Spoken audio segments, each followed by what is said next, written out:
Magsigi pakita mga higala siyang 45 kalibring armas. Tungkol sa pagkahambugiro, di agidako. Detalye sa report sa Herodato kini pinagi sa pagpamati ni katrupang June 14. Live report.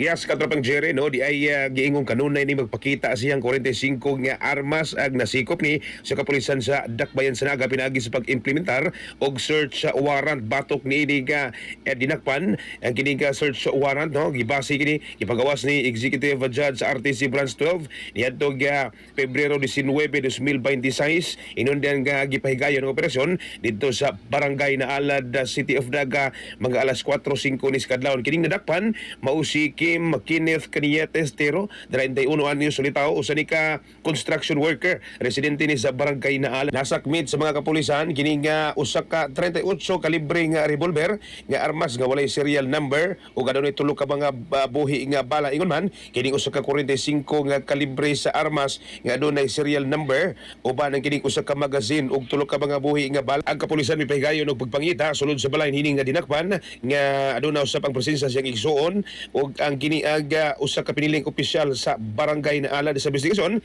na diskubre nga kini ang suspitsado giingon nga nagtinir kini ka mga armas nga way lisensya ug giila usab kini nga kini ni ang gahi matud pa sa ilang lugar gumikan kay magpakita kini adunay mga panahon nga magpakita kini siyang 45 nga kalibre nga armas ug giila usab kini sa kapulisan nga armado ug delikado. Human nagpositibo ang suspek nga aduna kini mga armas gipahibaw ni siyang katungod ug gitanggong ni karon sa selda.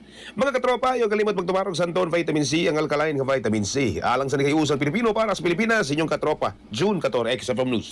XFM report.